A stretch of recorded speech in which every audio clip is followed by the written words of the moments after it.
प्यारे बच्चों, कैसे हो सब। आज हमें एक नई वर्कशीट करनी है, वर्कशीट नंबर 34। और ये वर्कशीट लास्ट वीक की जो 3 हमारी वर्कशीट थी उसी की कंटिन्यूएशन में हिस्ट्री से है। चैप्टर का नाम सेम रहेगा, यूरोप में राष्ट्रवाद का उदय। और ये वर्कशीट हमें करनी है 22 सितंबर 2020 को। पिछली वर्कशीट जो 3 हमने की थी उसके कंटिन्यूएशन में जब हम इस वर्कशीट को करेंगे तो इस वर्कशीट में हमने बेसिकली 2 देशों के एकीकरण के बारे में पढ़ना है, जर्मनी का एकीकरण और इटली का एकीकरण। इंग्लिश वाले बच्चों के लिए चैप्टर का नाम नेशनलिज्म इन यूरोप, और इसमें हमने पढ़ना है unification of Germany and unification of Italy. Germany unification 1866 to 1871 and unification of Italy from 1859 to 1870। First para में हमें इसमें दिया गया है कि राष्ट्रवाद को जो बढ़ाने वाली चीज़ें थी, जनतंत्र और क्रांति, उसका राष्ट्रवाद से रिलेशन कैसे चेंज हुआ। हमें दिया गया है इसमें कि 1848 के बाद यूरोप में राष्ट्रवाद का जनतंत्र एवं क्रांति से अलगाव होने लगा। देखो 1848 यानी भारत के आज़ाद होने से 99 ईयर्स पहले। भारत कब आज़ाद हुआ था? 1947 में। और अब हम बात कर रहे हैं 1848 की। 1848 के बाद यूरोप में जो राष्ट्रवाद की भावना थी ना, उसका जनतंत्र यानी डेमोक्रेसी और क्रांति से अलगाव होने लगा। अलगाव होने लगा यानी मन हटने लगा। लगाव होना यानी किसी से प्रेम होना। यानी राष्ट्रवाद में जनतंत्र और क्रांति ये अब कम नज़र आने लगी। ऐसा क्यों हुआ? राज्य की सत्ता को बढ़ाने के लिए रूढ़िवादियों ने अक्सर राष्ट्रवादी भावनाओं का इस्तेमाल किया। अब देखो भाई, यहाँ पर जो हमें बात को समझना है कि रूढ़िवादी लोग कौन थे? रूढ़िवादी लोग परंपरावादी लोग, जो कि पुरानी परंपराओं पे डटे रहना चाहते थे। उन लोगों ने राज्य की सत्ता को बढ़ाना शुरू किया। देखो भाई, राज्य की सत्ता मतलब होता है पावर, स्टेट की पावर। जब स्टेट की पावर ज़्यादा होती है तो वहाँ पर लोगों के पास कम पावर होती है। जब सरकार की पावर ज़्यादा होगी तो लोगों के पास कम पावर होगी। लोगों के पास कम पावर होगी तो वहाँ पर लोकतंत्र नहीं होगा, डेमोक्रेसी वहाँ पे होगी ही नहीं। क्यों? क्योंकि गवर्नमेंट ज़्यादा स्ट्रॉन्ग है और पब्लिक कम स्ट्रॉन्ग है। तो रूढ़िवादियों ने क्या किया? उन्हें पता था कि राष्ट्रवाद की भावना लोगों में बहुत तेज़ी से बढ़ रही है। लोग क्रांति करना चाहते हैं, डेमोक्रेसी लाना चाहते हैं, देशभक्ति बहुत ज़्यादा है। तो रूढ़िवादी लोगों ने लोगों की देशभक्ति की भावनाओं को इस्तेमाल करना शुरू किया राजा की पावर को बढ़ाने के लिए। राज्य की सत्ता का मतलब है राजा की पावर। देखो, nationalist sentiments were often mobilised to conservatives for promoting state powers. ठीक, तो कंजर्वेटिव्स ने स्टेट पावर को बढ़ाने के लिए लोगों की फीलिंग्स का यूज़ करना शुरू किया। यद्यपि मध्यम वर्गीय जर्मन लोगों ने 1848 में जर्मन महासंघ के विभिन्न इलाकों को जोड़कर एक राष्ट्र राज्य बनाने का प्रयास किया, मगर इसे राजशाही और फौज की ताकत द्वारा मिलकर दबा दिया गया। अब हमने लास्ट चैप्टर में भी डिस्कस किया था कि जो क्रांति होती है, क्रांति को लाने में, रेवोल्यूशन को लाने में मिडिल क्लास का सबसे बड़ा रोल होता है। लोअर क्लास अपनी दाल रोटी कमाने में लगी रहती है। अपर क्लास, क्योंकि वो तो राजा से जुड़ी होती है, एलीट क्लास होती है, वो क्रांति कभी नहीं लाना चाहती क्योंकि बहुत सारे रिसोर्सेज पे उनका कब्जा होता है। क्रांति कौन लाना चाहता है? हमेशा मध्यम वर्गीय परिवार। मध्यम वर्गीय परिवार क्रांति क्यों लाना चाहते हैं? मिडिल क्लास के लोग क्रांति, एक तो वो पढ़े लिखे होते हैं, मेहनत कश होते हैं, और उनमें ऊपर बढ़ने के लिए एस्पिरेशंस होती है, इक्वालिटी की बात करते हैं, बराबरी की बात करते हैं। अमीर लोग जो ऊंचे तबके के होते हैं, एलीट क्लास लोग, वो कभी बराबरी की बात नहीं करेंगे क्योंकि वो तो खुद ही एलीट है, वो चाहेंगे हम सबसे ऊपर रहें। तो अब ये जो मध्यम वर्ग के लोग थे, 1848 में इन्होंने जर्मन महासंघ के अलग अलग इलाकों को जोड़कर एक राष्ट्र राज्य बनाने का फैसला किया, नेशन स्टेट बनाने का फैसला किया, प्रयास किया। लेकिन राजा ने मिलकर और राजा की सेना ने मिलकर इनके प्रयास को कामयाब नहीं होने दिया, उस पर रोक लगा दी गई। अब उसके बाद क्या हुआ? इसके पश्चात प्रशा ने राष्ट्रीय एकीकरण के आंदोलन का नेतृत्व संभाल लिया। प्रशा यानी पर्शिया, प्रशिया। प्रशिया ने राष्ट्रीय एकीकरण के आंदोलन का नेतृत्व संभाल लिया। अब बेटा इस बात को ऐसे समझो कि आज अगर तुम जर्मनी का नक्शा देखते हो कि जर्मनी की एक बाउंड्री है, उस बाउंड्री के अंदर जो इलाका है, इस एकीकरण से पहले जर्मनी की कोई बाउंड्री नहीं थी। ये नहीं पता था कि जर्मनी कहाँ तक है, जर्मनी में कौन कौन सा इलाका आएगा। यहाँ पर यूनिफिकेशन शुरू हुआ, एकीकरण शुरू हुआ, और उस एकीकरण में अलग अलग इलाकों को मिलाकर उनकी बाउंड्री बना दी गई। सब इलाकों को मिलाया और एक मेन बाउंड्री बना दी गई। आज उस देश को हम जर्मनी कहते हैं। ये एकीकरण 1866 से 1866 से 1871 तक चला। और इस एकीकरण में हुआ क्या? एकीकरण प्रशिया के नेतृत्व में हुआ। इस एकीकरण को करने वाला, लीड करने वाला देश था प्रशिया। प्रशिया जर्मनी का एक पार्ट है। जैसे हमारे भारत में अगर हम उदाहरण के तौर पे माने तो अलग अलग राज्य है, तो प्रशिया जर्मनी का एक पार्ट है। तो प्रशिया के लोगों ने उस एकीकरण को, यूनिफिकेशन को लीड किया। नेक्स्ट आता है प्रशिया के प्रमुख मंत्री ऑटो वन बिस्मार्क। प्रशिया के एक मंत्री थे, जो प्रशिया राज्य था, प्रशिया देश था अपने आप में, उसके एक मंत्री थे ऑटो वन बिस्मार्क।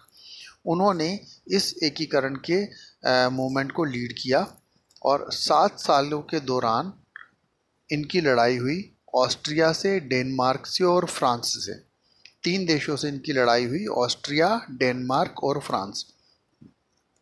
तीनों लड़ाइयों में प्रशिया के लोगों की जीत हुई और इन्होंने ऑस्ट्रिया, डेनमार्क और फ्रांस से अपने इलाकों का कब्जा छुड़ा लिया और एक नया देश बनाया। उस देश का नाम रखा जर्मनी। 1871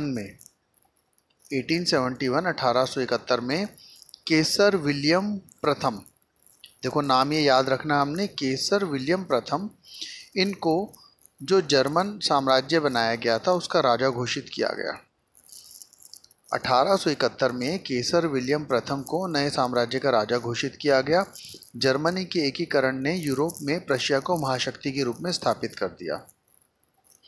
अब जर्मनी एक नया देश बन गया था, तो नया देश नई सोच के साथ बना था, मध्यम वर्ग के लोगों का उस पर ज़्यादा प्रभाव था। तो जर्मनी में क्या क्या बदलाव आए? नए जर्मन राज्य में मुद्रा, बैंकिंग एवं न्यायिक व्यवस्थाओं के आधुनिकीकरण पर जोर दिया गया। देखो भाई, मुद्रा यानी पैसा, पैसे की यूनिटी लाई गई, यूनिफॉर्मिटी लाई गई। बैंकिंग को बढ़ावा दिया गया और न्याय व्यवस्था, जो मध्यम वर्ग का व्यक्ति होता है वो न्याय पर बहुत जोर देता है कि सबके साथ न्याय होना चाहिए, समानता होनी चाहिए, यानी मनमानी नहीं चलनी चाहिए। जहाँ पर न्याय होगा वहाँ पर मनमानी किसी की नहीं होगी, सब लोगों के साथ बराबरी होगी। जर्मनी का एकीकरण 1866 से 1871 तक इन 5 बातों को मुख्य आधार मानते हुए हुआ। यानी ये 5 बातें ऐसी हैं जो जर्मनी के एकीकरण के बारे में हमें बहुत ध्यान से याद रखनी है। Unification in the leadership of Prussia, chief minister of Persia Otto von Bismarck, then 3 wars over 7 years with Austria, Denmark and France, और जो किंग बने केसर विलियम फर्स्ट 1871 में। देखो ऊपर हेडिंग में भी लिखा है कि 1866 से 1871 तक ये यूनिफिकेशन चला। 1871 में और केसर विलियम फर्स्ट को किंग बना दिया गया और जो नई स्टेट बनी उसमें currency, banking, legal and judicial system के मॉडर्नाइजेशन पर एम्फसाइज किया गया। अब हम इटली के यूनिफिकेशन के बारे में पढ़ेंगे, इटली के एकीकरण के बारे में पढ़ेंगे। ये चला 1859 से 1871 तक। देखो इटली का यूनिफिकेशन 1859 से 1871 तक चला। इटली 7 राज्यों में बटा हुआ था। जो इटली देश था वो 7 राज्यों में बटा हुआ था। 1830 के दशक में जूसेपे मैज़िनी ने इटली के एकीकरण के लिए कार्यक्रम प्रस्तुत किया। जूसेपे मैज़िनी के बारे में हमने लास्ट वर्कशीट में पढ़ा था। 1830 में जूसेपे मैज़िनी ने इटली के यूनिफिकेशन के लिए, एकीकरण के लिए एक थॉट लाकर, मन में एक विचार लाकर एक प्रोग्राम बनाया। 1830 और 1948 के क्रांतिकारी विद्रोह असफल हुए। 1830 और 1948 में क्रांतिकारी विद्रोह हुए थे लेकिन वो असफल हुए, उनकी कोई खास सक्सेस हाथ नहीं लगी, बट वो एक प्रयास जरूर था इटली के एकीकरण का। देन 1859 में फ्रांस ने सार्डिनिया पीडमांट ने एक चतुर कूटनीति संधि की, जिसके माध्यम से उसने ऑस्ट्रियाई बलों को हरा दिया। इटली के एकीकरण के लिए ऑस्ट्रिया को हराना बहुत ज़रूरी था और फ्रांस और सार्डिनिया पीडमांट के बीच में एक कूटनीति संधि हुई और उस संधि से ऑस्ट्रेलिया को हराने में हेल्प मिली। 1861 में इमैनुअल द्वितीय को एकीकृत इटली का राजा घोषित कर दिया गया। अब यहाँ पर इटली का राजा कौन बना? इमैनुअल द्वितीय इटली का राजा बना और ये बना 1861 में। Italy was divided into 7 states. Italy के यूनिफिकेशन को हम पढ़ रहे हैं। जूसेppe मैसिनी ने एक प्रोग्राम बनाया during 1830 for unification of Italy. The revolutionary uprising of 1831 and 1848 failed. Through a tactful diplomatic alliance with France, Sardinia Piedmont succeeded in defeating the Austrian forces in 1859. In 1861, Victor Emmanuel II was proclaimed King of Unified Italy. Italy का unification हो गया। Germany का unification होने के बाद king केसर William first Germany के king बने और यहाँ पर 1861 में विक्टर इमैनुअल सेकंड ये किंग बने इटली के। देखो लगभग 10 साल का गैप है इनमें। इटली का यूनिफिकेशन होने के बाद 1861 में यहाँ पर किंग बने इमैनुअल सेकंड और उसके 10 साल बाद पर्शियन किंग केसर विलियम फर्स्ट जर्मनी के किंग बने। यानी 10 साल बाद जर्मनी का यूनिफिकेशन हुआ, इटली का पहले हो चुका था। अब नाउ हमने 2 लोगों के बारे में पढ़ना है, जैसे हमने लास्ट चैप्टर में भी पढ़ा था, लास्ट वर्कशीट में पढ़ा था। यहाँ पे पहला पर्सन है काउंट कैमिलो दे कावूर। अब एक काउंट कैमिलो दे कावूर कौन थे? इनकी फ़ोटो यहाँ पर दी गई है। ये काउंट कैमिलो दे कावूर की फ़ोटो दी गई है और सार्डिनिया पीडमांट के मुख्यमंत्री थे भैया। अब सार्डिनिया पीडमांट का नाम आया है तो इस बात को समझ जाओ कि ये इटली से रिलेशन रखने वाले होंगे, क्योंकि सार्डिनिया पीडमांट इटली में हमें यहाँ पर दिया गया है। इटली के प्रदेशों को एकीकृत करने वाले आंदोलन को इन्होंने नेतृत्व किया, लीड किया कि इटली के जो अलग अलग बिखरे हुए राज्य उनको एक बनाना है। अब मज़ेदारी वाली बात यह है कि ये खुद में क्रांतिकारी नहीं थे और ना ही ये लोकतंत्र में बहुत ज़्यादा विश्वास रखते थे भाई। फिर भी इटली का एकीकरण करने में इन्होंने बहुत महत्वपूर्ण भूमिका निभाई।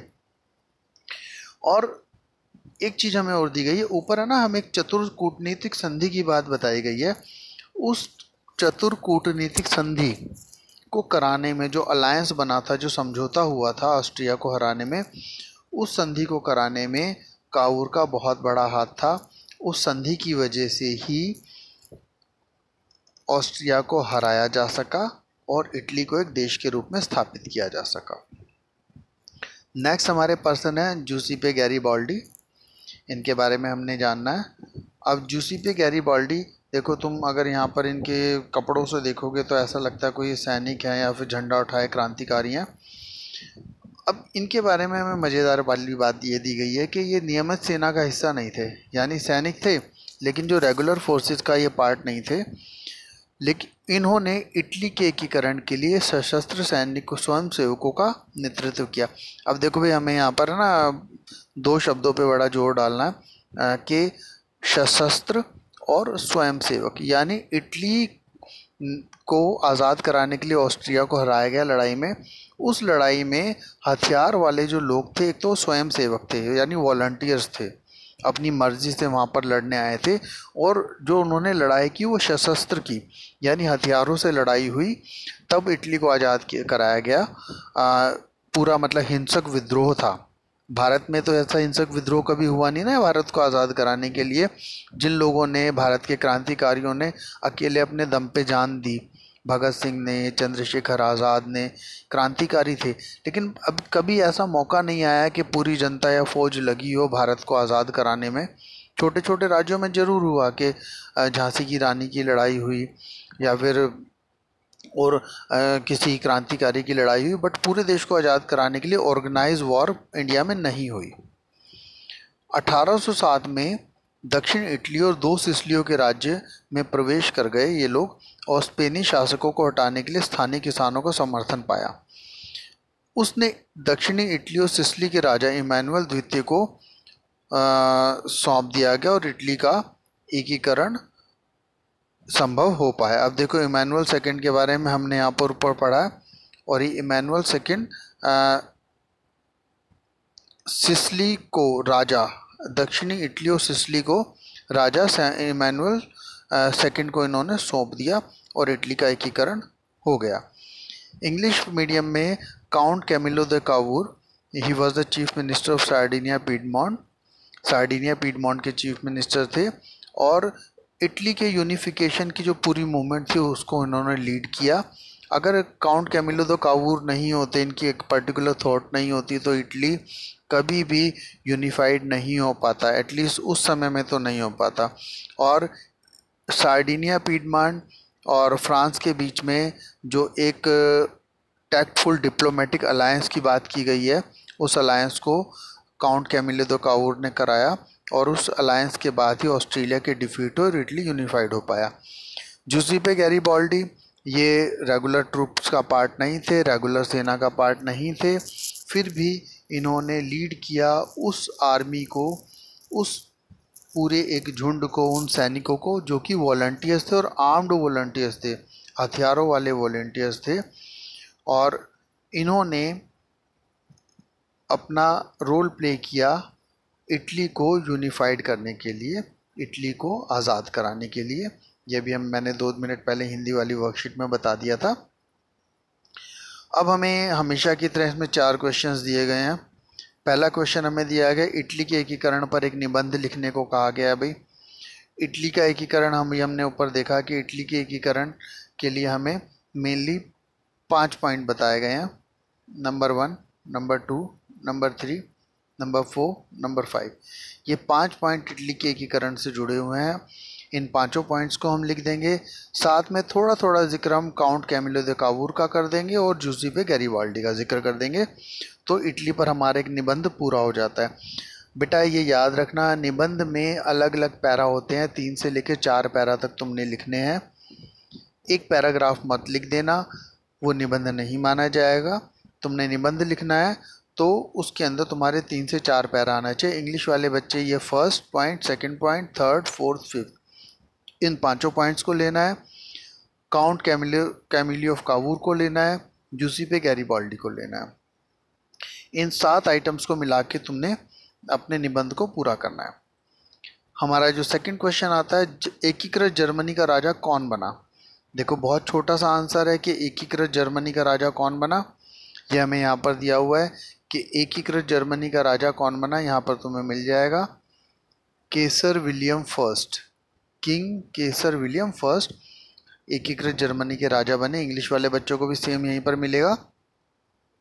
थर्ड क्वेश्चन है, जर्मनी के एकीकरण की विशेषताओं का वर्णन करें। भाई जर्मनी जो एकीकृत हुआ उसकी विशेषताएं हमने बतानी है।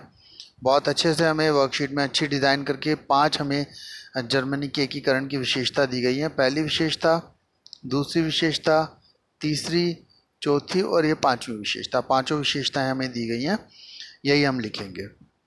और हमारा लास्ट क्वेश्चन है, आपको ऐसा क्यों लगता है।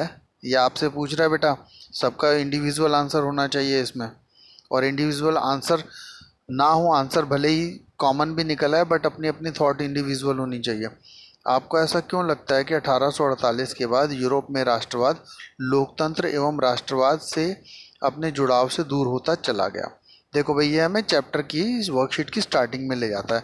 ये बात हमें वेरी स्टार्टिंग में बताई गई थी कि 1848 के बाद यूरोप में राष्ट्रवाद का जनतंत्र एवं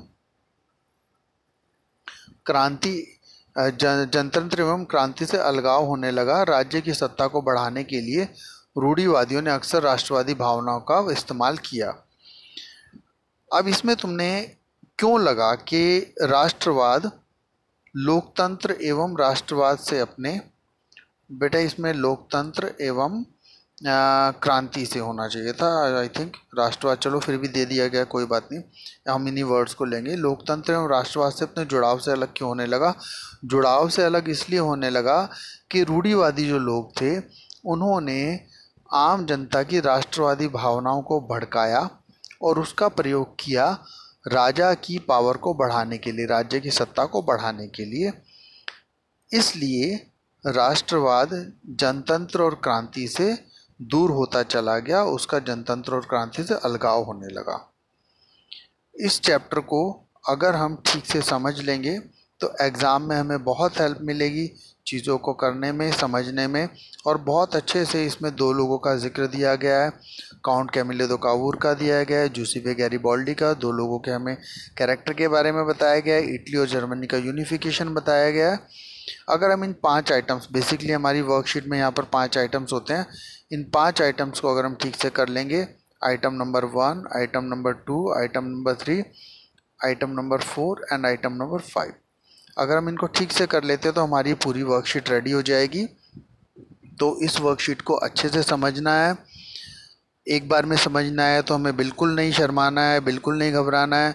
5 मिनट दोबारा से देखिए, वीडियो को दोबारा देखना है। फिर भी नहीं समझ आता है तो एक बार तीसरी बार कोशिश करनी है, और रीज़नेबल कोशिश करने के बाद भी कोई दिक्कत आती है तो मुझे मैसेज करना है। जहाँ भी दिक्कत आएगी उस दिक्कत को दूर करेंगे, वर्कशीट को समझेंगे और नेक्स्ट वर्कशीट के लिए हम अपनी तैयारी करेंगे। तो फटाफट से इस वर्कशीट के आंसर रेडी कर मेरे पास सेंड करने हैं, और कोई भी दिक्कत हो तो बेटा बेहिचक पूछ लेना मुझसे। ओके बेटा, थैंक यू।